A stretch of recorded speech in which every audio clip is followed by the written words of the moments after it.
Welcome everyone to another episode of Top Rope Talk. This is the sniper himself, Denzel Snipes, and I'm with the sports agent himself, Sean Russey. Just want to let everybody know to follow us on all of our socials. We are on Facebook, Instagram, TikTok, and X as well as Sideline Sports. Also, the new site is up, so please go and check us out on our new website. That is sideline-se.com. You can meet the crew, take a look at some of our latest shows, as well as read some of our great articles from the staff at Sideline Sports Network. Well, before we get started, Sean, how you doing tonight, man? Everything's going good, boss. How are you? Doing good, doing pretty good. So it looks like we've got a bit of a doozy coming up this day, as this is the WWE Elimination Chamber Chicago preview. So, getting started here, someone who made their return not too long ago, and now they're getting a shot at the singles championship, as Becky Lynch has formed quite the rivalry with AJ Lee, and now there's a women's intercontinental title match that is set to happen this Saturday. Can AJ Lee win her first title in over a decade? Sean, what do you got? I would like to think that they're going to put her over here, especially with it being in Chicago. But I could see them doing some kind of smeared ending to push the payoff till WrestleMania. Either way, I think you're getting this match again at Mania, which is why I think there may not be a payoff at Elimination Chamber. Same here. I think that there's going to be a rematch. I think Becky actually is going to come out on top on this one. You figure it's kind of old at this point, but she'll lose to AJ Lee at WrestleMania. So I've got Becky Lee retaining here. There's going to be some sort of, I'm not saying it's going to be the interference of somebody else. It'll be one of the underhanded tactics that she usually tries to right, use. Being on the ropes or some sort of roll up and holding the pants or something, but just something cheap. Yeah, absolutely. So yeah, I've got her retaining on this one. However, and y'all stay tuned for the WrestleMania preview coming up in a little over a month or so. And I got a feeling that they're going to end up running this one back. So I've got Becky Lynch to retain in this one. All right, moving on to our World Heavyweight Championship match. CM Punk defending against Finn Balor. Now, this one right here, Adam Pearce felt like CM Punk was ruining the main event because it was supposed to be the blockbuster match between CM Punk and Roman Reigns. And as of right now, that is still on the books. Should Punk retain his championship? I don't know why I get a strange feeling they're going to, because I have CM Punk retaining. That's my take as far as who I pick. But I get the strange feeling that one of the two world title matches at WrestleMania is going to be a triple threat. It's either going to be, and we'll get on to the men's elimination chamber here in a moment. It's either going to be Sami Zayn worming his way into the WWE title match, or Finn Balor worming his way into the World Heavyweight title match. But I've got Punk retaining here. What do you think? Yeah, I think Punk's going to retain. It'll be a real shame that if they do that to Punk and Roman again, especially since they did the triple threat last year. I hope the triple threat comes from SmackDown. But I think what's going to happen here is somehow or another Dom is going to essentially cost Balor the match, whether it's on accident or on purpose, who knows. But it's going to start the rift we started to see a couple weeks ago within the Judgment Day with Liv and Raquel. That's going to continue through Mania. And I think finally at Mania, you're going to kind of see the official split of the Judgment Day. I know this is kind of the second version reincarnate from what Edge, Rhea, and Damian originally started, and we've gotten here. But I think it's finally coming to a head. I think you'll kind of see like Dom, JD, and Raquel go one way, and you'll see Liv, Dom, and I'm sorry, JD, Finn, and Raquel go one day, and Dom and Liv and Roxanne go the other direction. But I would hate to see, not because Finn Balor's a bad wrestler, a bad performer. I think he's honestly one of the top guys they have for in the ring. But I think it's a disservice to Punk and Reigns if somehow Balor makes that a triple threat match. Yeah, because what I want is the blockbuster match, first time ever.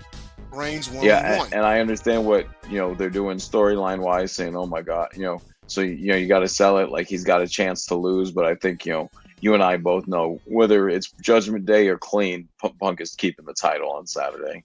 Yeah, he's walking out with the championship. And you know, now that you explain that, I can actually see a scenario. Now, how about this? I can actually see a scenario where, and I think I'm going to stick by my original pick and say the WWE title match is going to be the one that's going to end up being a triple threat. But what I can see is Dom coming out there and costing Balor the match, and then you'll see the split, but you're going to see just him split from Judgment Day.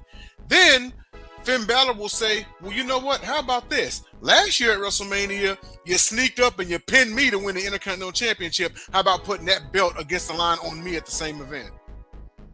Yeah, and that's when I think we'll finally see Demon Balor again. Yeah, absolutely. So that right there. But needless to say, we got Punk retaining the championship on this one. I know they kind of had to give him something to do because he's in his hometown. If it were anywhere else, he'd be defending the championship. He wouldn't be doing it. No, and I don't know if it's even the main event. If it was the main event, I said you'll at least get Roman coming out after the match to make some sort of statement to Punk, to get the rest of this rivalry rolling, especially since Roman's booked for basically every Raw after Elimination Chamber. But I don't even think it's going to main event the show. Yeah. I think that this match may end up closing the show. The men's Elimination Chamber match. So far we've got Orton, Knight, Rhodes, Evans, Williams, and one last entrant. Who do you think that last entrant is going to be, and who do you have to? Is there a qualifying match they've announced tonight, or they haven't announced one yet? But while you're looking at that, so I'm with you, but I'm actually thinking it's going to be a fatal four-way at Mania. Zayn is going to be wiggling his way in there. Rhodes and Fatu will be in there. So I'm obviously going to pick Rhodes to win this Elimination Chamber. But I think because of the involvement with Fatu, McIntyre, Rhodes, and now Sammy, and even Drew being involved in that and trying to get in Sammy's head, I think we're looking at a fatal four-way for the title. Yeah. Okay. And so, and then also tonight we should see who Liv Morgan is going to pick. In which, you know what? After that last segment last week, they did announce she's going to. We talked about it last week that she had to announce before the Chamber, because if not, the Chamber just doesn't weigh the same.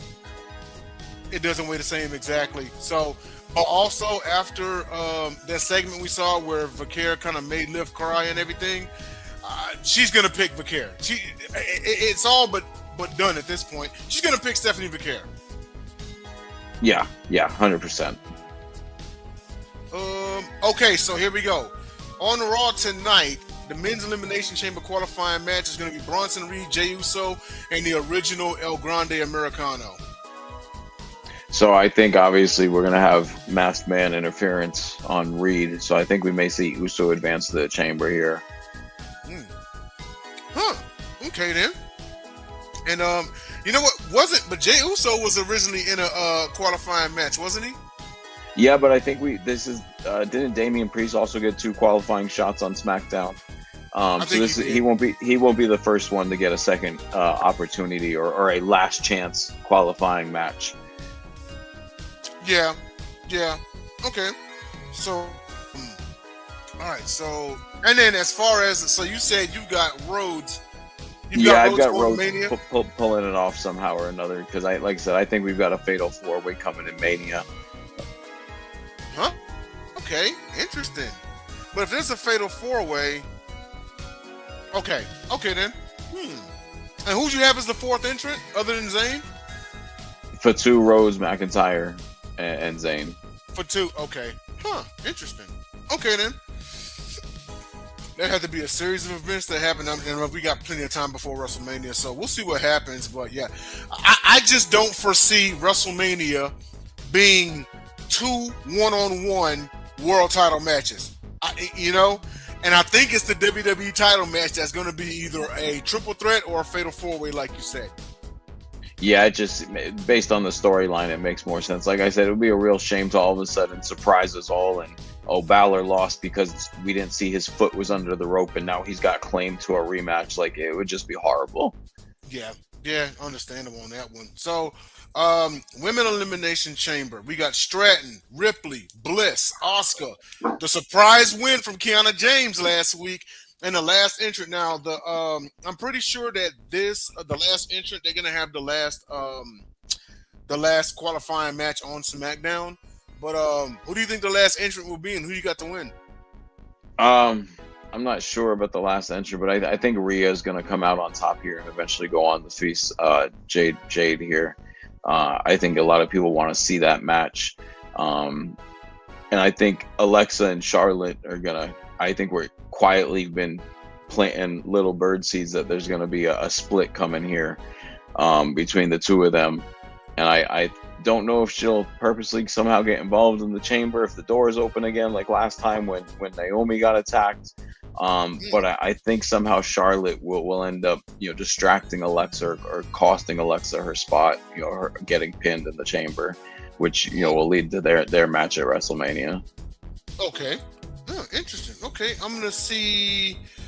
You know what? I think that it might be Tiffy time again. I think they're gonna go for a rematch between her and Jade Cargill. Rhea Ripley's tied up in the tag team championships right now. That's not sitting here saying that she couldn't handle both. There's just too much firepower in her and Io Sky right now as a team for her to, handle both the singles competition and the tag team championship. So, well, I always kind of look at what they did with Cody 2 years ago. She could do the tag match night 1 and do her title match night 2.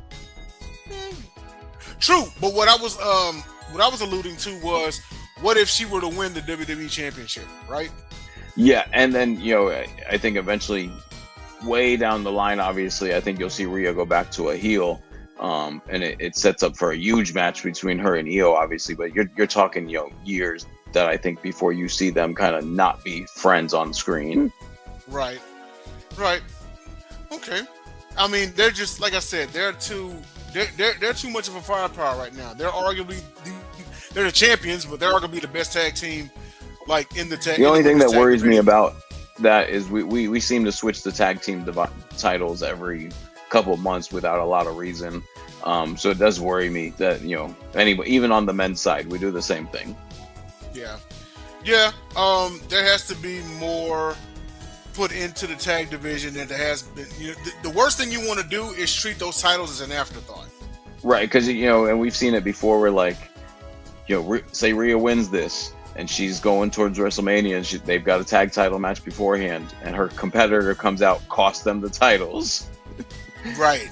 Yeah. Good old attitude era days.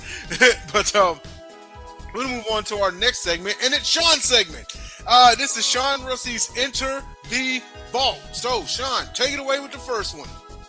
Yeah, so we'll start with a match from No Way Out. It was actually a rematch from WrestleMania 18. Hogan and The Rock. Hogan had actually gone back to the red and yellow. I believe this was his first official match in the red and yellows after WrestleMania 18. Also on that card, though, a returning Stone Cold who had walked out on the company famously for not wanting to do the work with Brock Lesnar. And he actually defeated Eric Bischoff on this card, which as a return match is kind of like, at least he's back. But to face Eric Bischoff kind of took some of the luster off of it. Okay. This actually was a pretty stacked pay-per-view. As I go back and look at the results, we had Mysterio defeat Jamie Noble, Chris Jericho beat Jeff Hardy by submission, William Regal and Lance Storm retaining titles against Kane and RVD, Matt Hardy beat Billy Kidman for the Cruiserweight Championship, The Undertaker beat Big Show, Triple H retained the World Heavyweight title against Scott Steiner, and then also, in what I thought was the best match on the card, Brock Lesnar and Chris Benoit defeated Team Angle. And if I'm not mistaken, I think Edge was supposed to be in that match, but he got injured. Yeah, and we'll have to look at it another time when Jacob was with us. I really think, other than like Benoit and a couple others, I know Booker T held it. It really seemed like Vince did all he could to kind of push the WCW guys to a certain point. And then even if it made sense for them to go over, especially if it was going to be over Triple H, it wasn't going to happen. I think Steiner should have carried that title for a while. I think he should have dropped Triple H that night. But, I don't think Vince was letting his son-in-law lose that night. I agree. But the funky part about that though is they had a world title match at the Royal Rumble. In fact, Steiner beat the shit out of Triple H. Yeah, and it's again, it seemed like WCW guys got quick short runs if they got there, or like Sting, like he never got a win. Like what were we doing? He never got the big win. Yeah. Well, he never got a win. Yeah. So, but yeah, all's well ends well though. This actually, and I'll go as far as saying before we move on that if you look at whenever you get the chance, okay, everybody at home, go take a look at all of 2003 in pay per view for WWE. That was one of the better years for pay per views for WWE. Seriously, look at Yeah. every pay per view and every match card, every single No, one and of them. a lot of people said like, oh well, because they didn't have a lot of the higher main event WCW guys come over right away, but the mid carders worked and they worked their asses off, and it made the card work. Yeah, I mean, shoot, even look at what was it? Backlash 2003. That's one of my favorite backlashes of all time. Then you look at WrestleMania 19. That's on my top 5 WrestleManias ever. You look at Survivor Series 2003. That's in my top 5 Survivor Series. SummerSlam '03 had the first ever Elimination Chamber. That's the title of tonight's show. Yep. No, and that was the year Michaels had returned. They had a big year that year. They had a huge year, man. But yeah, we'll go on to our next one. Sean, take it away. Yeah, so February 22nd, 2000, we had the hardcore title around for a little bit. Crash Holly actually wins the hardcore title on this night and announces he'll literally defend it anywhere, which unfortunately kind of diminished the title because then we just had wild places and pins happening, and women and referees and celebrities and anybody you could think of pretty much held the title for at least 30 seconds. But it was interesting at the time. It added another layer to what they were doing, in terms of, you had Val Venus on the show. You had a little bit of everything on the show, but it definitely diminished how they had built up the hardcore title. And then all of a sudden it just kind of became the jobbers division. Yeah. Yeah, absolutely. I mean, don't get me wrong. There were some fun moments, but I'd never been a fan of the 24/7 rule. When they brought back when they introduced the 24/7 championship, and that's what they based that off of, was this exact segment right here. Yep. Our topic. The fan of it at all, not one bit. And I think that WWE really missed the mark when they could have rebranded the championship the first ever WWE television championship. Yeah. If you're going to defend it and you just say, hey, it's going to be defended on every show, do the same thing WCW used to do. These are timed 15-minute matches. If you don't beat the guy in 15 minutes, he retains his TV title. Exactly. Yes. I mean, and this is why, pretty much wherever you go, if you think about it, whether it's ECW or WCW, and pretty much those are your, known too, the television championship is one of the best like mid-card titles. Because literally, you defend it anywhere. It's on television. If it's televised, dude, I don't care if it was a WCW Saturday night, in which we may get lucky and see Booker T defend his TV title back in '98. If it was a Nitro, if it was a Thunder, if it was a pay-per-view, if it's on television, it gets defended. So I mean, shoot. No, it's the only title that makes sense to do that with in terms of doing it on a show-by-show basis, because like we talked about, doing it with like the United States Championship takes so much away from the weight and the history of that title. You do it with a title that's always been defended because it's the one title that gets defended every week. It makes more sense. It makes more sense, exactly. All right, on to our next one. We're going to go to Brawl 99. Yeah, so February 21st at Super Brawl, we have the Outsiders still in WCW at the time. This is actually their third straight year at Super Brawl with a tag team title match. They would lose their first year in 97 versus Luger and the Giant. They would win their second one in 98, defeating the Steiners for the titles. And then in the third one, which this made no sense to me, they faced Conan, who had recently been, kicked out of the NWO. And then Ray in a hair versus mask match. And I believe it was Scott Hall's hair was on the line. And of course, Conan and Ray lost the match and Ray had to take his mask off. And then we had hip hop Ray Mysterio for 6 months. Yeah, pretty much. And that's why I was so glad that when Mysterio finally signed to WWE, they had him come back with the mask. It was WWE's way of saying, dude, we respect your tradition and you never damn thing in a place, you know? Yeah, no, Um, the fact that he was willing to do it just shows that even with the company in shambles, he was willing to be the guy and be like, okay, fine, you're asking me to do this, fine. Fine, yeah, exactly. You know what I mean? It was I I I, I couldn't remember neither whose hair was on the line. I thought it was Nash's. I just find it ironic that years later in TNA he would lose a hair versus hair match. Yeah, and either way, Anyway, look, it's kind of like what Jacob says. Like, you look at Conan and Ray. I mean, in Conan, yeah, a little bit, he's a little bit bigger and could work a little bit differently, but really they were known for facing cruiserweights and that middle division. Then you put them in a match with the outsiders, and it's like you don't really expect Hall and Nash to sell for these two. yeah, yeah, very true. And so, with that being said, our very last one, and Raw's on the air right now, so we'll get through this one. Go ahead, take it away. Yeah, so February 21st, 2011, and this has got to be one of the most iconic promos, and one of the reasons iconic is because Triple H and Undertaker, neither of them said nothing, and everybody kind of understood that meant they were going to face each other at WrestleMania after the Undertaker had recently retired Shawn Michaels, and it was also the first night they had both returned. Neither of them was in the Rumble. They had been out, I think, both 2 to 3 months at least each. I think Undertaker longer. I think Triple H had gotten hurt that December. So his return was a little less lengthy, but both of them returned the same night in the same segment. And then the next thing you know is the two of them are in a rivalry. You know, they say that when it comes to us men in general, we can say a whole lot to each other without saying a word. And this segment right here was living proof. Taker came here, he returns, he gets in the ring, he's about to do his thing with the hat, and then Triple H's music. He returns, everyone's going crazy.